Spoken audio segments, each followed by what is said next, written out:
नमस्कार, आप देख रहे हैं जनता टीवी और मैं हूं आपके साथ मनीषा सिंह। बात करेंगे पहली खबर की। यूपी सरकार सूबे में विकास की गति को बढ़ाने के लिए आज शाम को कैबिनेट बैठक करने जा रही है, जिसकी अध्यक्षता सीएम योगी आदित्यनाथ करेंगे। योगी की इस कैबिनेट बैठक में कई अहम प्रस्ताव पर चर्चा होती हुई नजर आएगी और कहा जा रहा है कि सीएम योगी की इस बैठक में करीब 2 दर्जन प्रस्ताव पर चर्चा होती हुई दिखाई देगी। साथ ही कई प्रस्ताव पर मुहर भी लग सकती है और ये बैठक शाम 4 बजे मुख्यमंत्री आवास पर होनी है।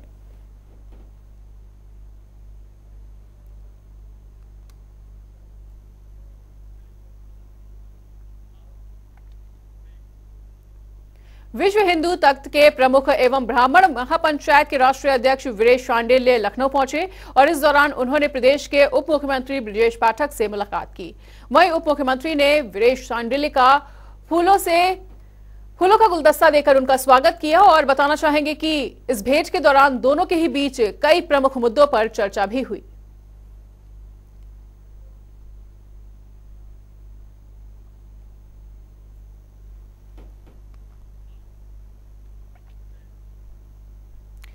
उधर डिप्टी सीएम केशव प्रसाद मौर्य आज आगरा के दौरे पर हैं और डिप्टी सीएम दोपहर के समय जेपी होटल पहुंचेंगे। आरबीएस के ऑडिटोरियम खंदारी में व्यापारियों के सम्मेलन में वो शामिल होंगे और इस दौरान डिप्टी सीएम विभागीय अफसरों के साथ समीक्षा बैठक करते हुए भी नजर आएंगे। बैठक के बाद डिप्टी सीएम लखनऊ के लिए रवाना हो जाएंगे। तो उनका क्या कुछ स्केड्यूल रहने वाला है वो भी हम जीएफएक्स के जरिए आपको बताने की कोशिश कर रहे हैं। 3:55 के बाद वो 4:45 पर एयरपोर्ट से लखनऊ के लिए रवाना हो जाएंगे और 2:20 पर जेपी होटल पहुंचेंगे। तो आरबीएस के ऑडिटोरियम खंदारी में उनका सम्मेलन है और 2:45 पर वो व्यापारियों के साथ सम्मेलन में शामिल होंगे।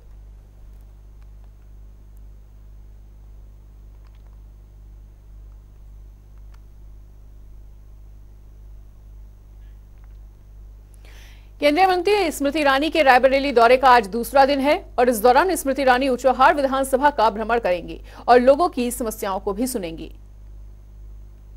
तो स्मृति ईरानी लोगों की समस्याएं सुनती हुई भी नजर आएंगी। कई लोगों से उनकी मुलाकात होगी, जिस दौरान वो जनता की समस्या को भी सुनने का प्रयास करेंगी और उनके समाधान के अधिकारियों को दिशा निर्देश देती हुई भी दिखाई देंगी। तो स्मृति ईरानी का रायबरेली दौरा और स्मृति ईरानी सुनेंगी लोगों की समस्याएं। –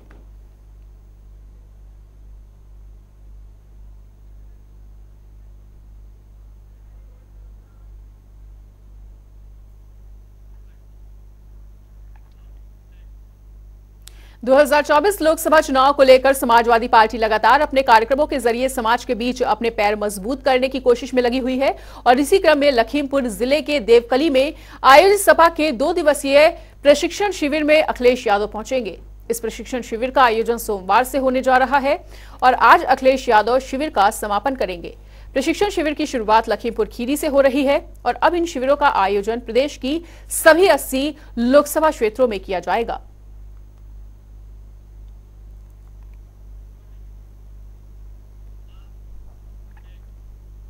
और इस बीच एक बड़ी खबर का रुख कर लेते हैं। बड़ी खबर, बड़ी जानकारी आ रही है इस वक्त की सामने। बड़ा अपडेट आपको बता दें इस वक्त का।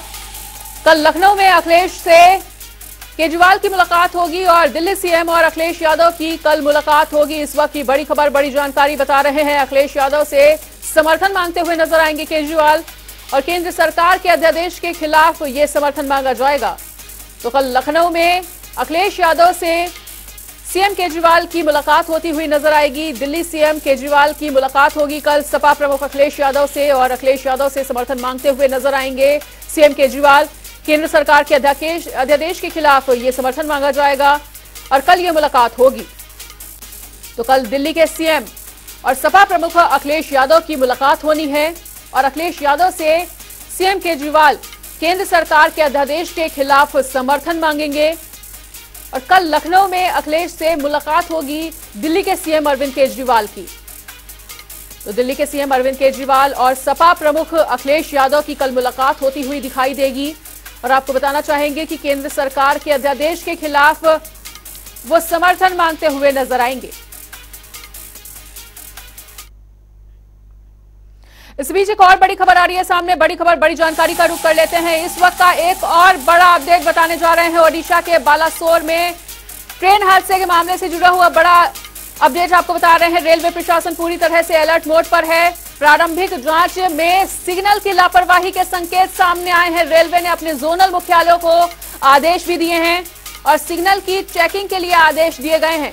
तो इस वक्त की बड़ी खबर, बड़ी जानकारी आपको बता रहे हैं। हफ्ते भर का चेकिंग अभियान चलाया जाएगा कि किस वजह से वो हादसा हुआ। ओडिशा बालासोर ट्रेन हादसे से जुड़ा हुआ बड़ा अपडेट आपको बता रहे हैं, जहां ओडिशा के बालासोर में ट्रेन हादसा हो गया था और उसके बाद रेलवे प्रशासन लगातार अलर्ट मोड पर है और प्रारंभिक जांच में सिग्नल की लापरवाही के संकेत भी सामने आए हैं। रेलवे ने अपने जोनल मुख्यालयों को आदेश दे दिया है और लगभग एक हफ्ते तक सिग्नल की चेकिंग भी होगी और चेकिंग अभियान चलाया जाएगा। तो हफ्ते भर तक चलाया जाएगा ये चेकिंग अभियान। जानने की कोशिश की जाएगी कि आखिर कहां चूक रह गई थी, कहां लापरवाही हुई थी। ओडिशा के बालासोर ट्रेन हादसे से जुड़ा हुआ पूरा मामला आपको बता रहे हैं, उससे जुड़ा हुआ बड़ा अपडेट। रेलवे प्रशासन पूरी तरह से अलर्ट मोड पर है। प्रारंभिक जांच में सिग्नल की लापरवाही के संकेत हैं, ये इस वक्त का बड़ा अपडेट। रेलवे ने अपने जोनल मुख्यालयों को आदेश भी दिए हैं। और टीएन मिश्रा हमारे साथ जुड़े हुए हैं। तो टीएन मिश्रा, जिस तरह से ओडिशा के बालासोर में एक बड़ा हादसा हो गया था और इस हादसे में अभी बड़ा अपडेट ये सामने आ रहा है कि सिग्नल की लापरवाही के चलते ये हादसा हुआ था, ऐसे संकेत मिल रहे हैं, क्या कुछ कहना चाहेंगे? मनीषा सही कह रहे हैं। ये जो वहाँ बालासोर में हादसा हुआ तो सिग्नल कर्मचारी वहाँ काम कर रहे हैं, तो माना जा रहा है कोई शॉर्टकट ने इस्तेमाल किया और उस शॉर्टकट के चक्कर में वो ट्रेन जो है दूसरी लाइन पर चली गई। मेन लाइन के बजाय लूप लाइन पे गई और वहाँ खड़ी मालगाड़ी से टकरा गई।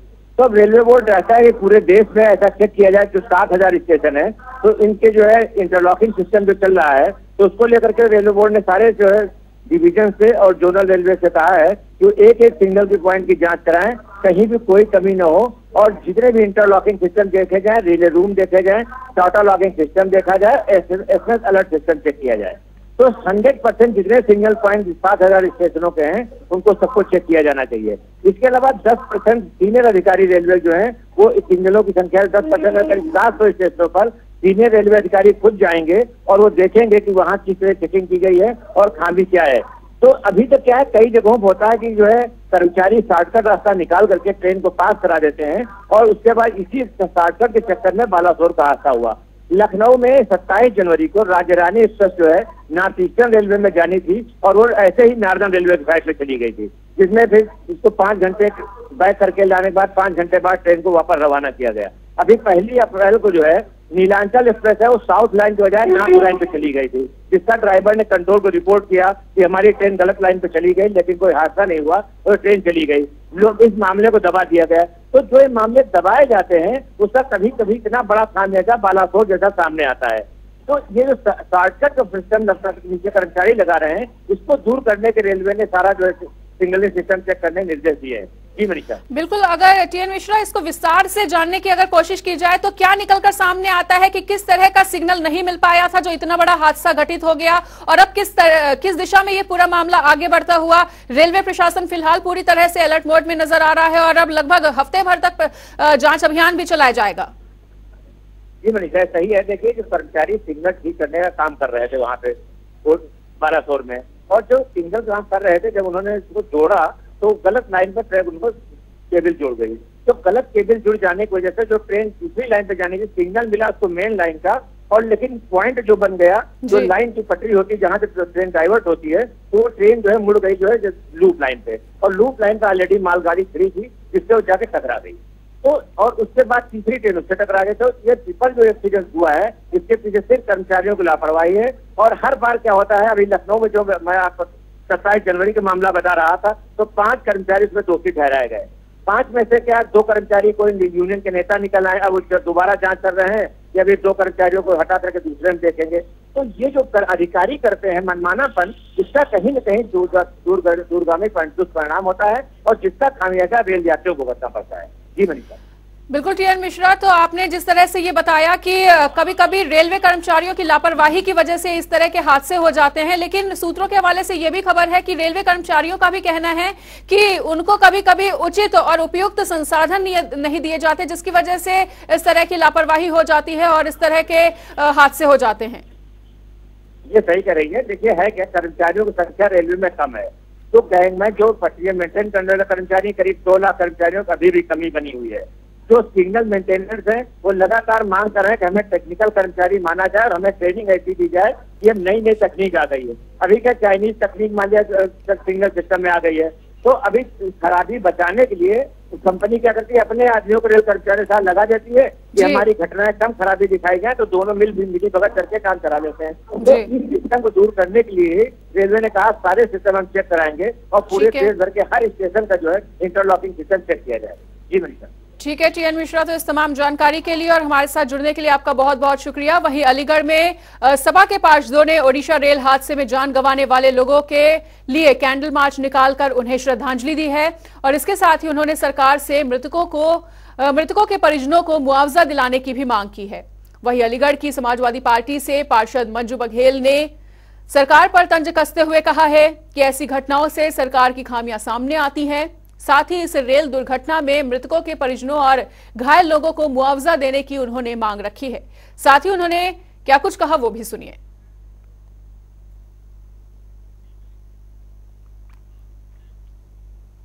उधर लखनऊ में पुलिस महकमे के रिटायर्ड डीजी दिनेश कुमार शर्मा ने खुद को गोली मारकर सुसाइड कर लिया है और रिटायर्ड डीजी ने गोली मारने से पहले एक सुसाइड नोट भी लिखा था, जिसमें खुद की बीमारी का जिक्र करते हुए आत्महत्या के लिए अपने आप को उन्होंने जिम्मेदार बताया है। और retired DG Dinesh Kumar Sharma 1975 batch के आईपीएस थे और मौजूदा वक्त में रिटायर्ड आईपीएस एसोसिएशन में जनरल सेक्रेटरी के पद पर कार्य कर रहे थे। वो क्रिकेट से भी लंबे समय से जुड़े हुए थे और एक लंबे समय से रिटायर्ड पुलिसकर्मियों की परेशानियों को लेकर काम कर रहे थे। सुबह आत्महत्या की खबर की जानकारी लगने के बाद पुलिस के कई आला अधिकारी भी रिटायर्ड अफसर के घर पे पहुंचे और उनके आत्महत्या की खबर के बाद पुलिस महकमे में भी शोक की लहर है और सन्नाटा पसर गया है। पुलिस महकमे के रिटायर्ड अफसर ने आज खुद को गोली मारकर आत्महत्या कर ली। ये पूरा मामला लखनऊ के गोमती नगर इलाके का है। डीके शर्मा का आवास के बाहर हम खड़े हुए हैं। आज सुबह ही उन्होंने लाइसेंसी पिस्टल से कनपट्टी पे खुद को गोली मारी और आत्महत्या कर ली।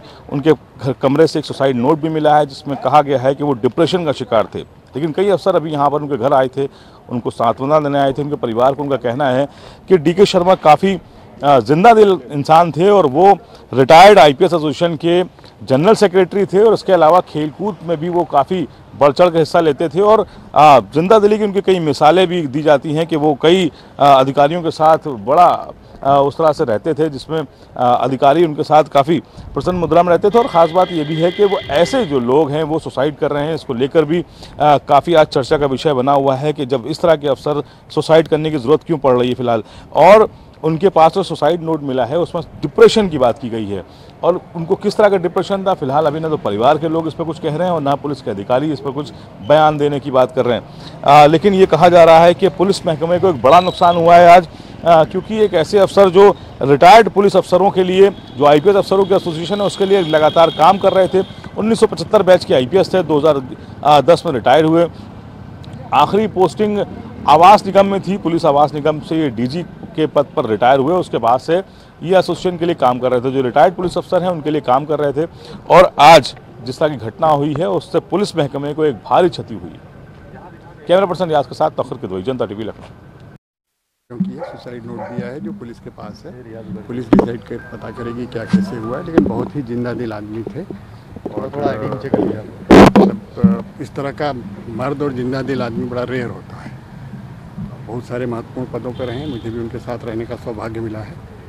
लेकिन है बहुत दुर्भाग्यपूर्ण और हम लोगों को सचमुच दिल से तकलीफ़ है। वो रिटायर्ड आईपीएस ऑफिसर्स एसोसिएशन के जनरल सेक्रेटरी थे और इस नाते उनकी वजह से ये पूरा वो जो हमारा रेस्पोवा संगठन था उनकी वजह से जिंदा था, बिल्कुल अपडेट रहती थी। तो बड़ा दुर्भाग्यपूर्ण हुआ है और बस ईश्वर उनकी आत्मा को शांति, परिवार को शक्ति दे। सर कारण इन्वेस्टिगेशन से में रिलेटेड है, इसको इस समय में। सर आपसे कब आखिरी बार बात हुई थी? अभी फ़ोन पे बात हुई उससे पहले लास्ट टाइम? नहीं, कहीं कोई बात नहीं। कल तक परसों उन्होंने मैसेज डाला था कि 11 तारीख को मीटिंग है।